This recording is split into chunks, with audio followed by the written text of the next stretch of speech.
I feel like all three of the films I'm going to discuss in this video could not provide such opposing vibes if they tried. I was going to discuss them in order of preference, but I'm actually struggling to place one of them, so I'm going to discuss them in the order in which I saw them. These will just be brief thoughts, but I'd love to get some discussions going in the comments, so please feel free to leave your own views below. Okay, so let's begin as I did with Spider-Man Into the Spider-Verse. This is a colourful and fun-loving animation about teenager Miles, who finds himself becoming a kind of another Spider-Man. I've seen several Spider-Man films, but I wouldn't consider myself to be a Spidey fan, nor a Spidey expert. However, I did thoroughly enjoy this as a popcorn movie.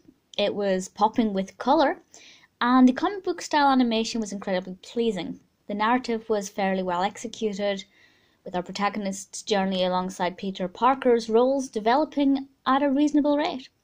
I do think that this was more of a children's film than a family film, but that's not to say that it can't be enjoyed by the whole family. In brief, it's a good way to relax and enjoy a story. Then we have Dumplin. When I first started out YouTubing, I was obsessed with Jennifer Aniston movies. Although Dumplin would have been more to my taste back in 2010, I do have to say that the level of humour is completely to my own style. Aniston plays a pageant host, and her daughter Willowdean, great name, decides to sign up for the pageant despite being larger than the average contestant. There's so much spirit in this film. There's a strong coming-of-age element. Director Fletcher did a great job, and honestly, I couldn't fault it. It's heartwarming, it's a lot of fun, and at times it may even make you cry. Finally, it's Glass. I loved Unbreakable. I loved Split.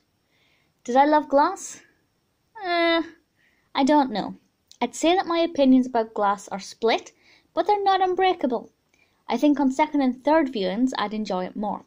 I was impressed with the way in which the final installment in this trilogy tied the stories together.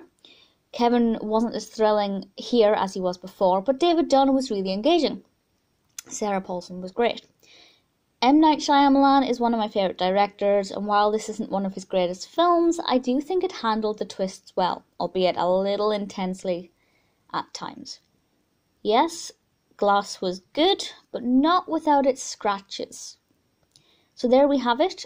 3 different films offering quite different experiences. Those are my very brief thoughts. If you've seen any of them, I definitely welcome your views.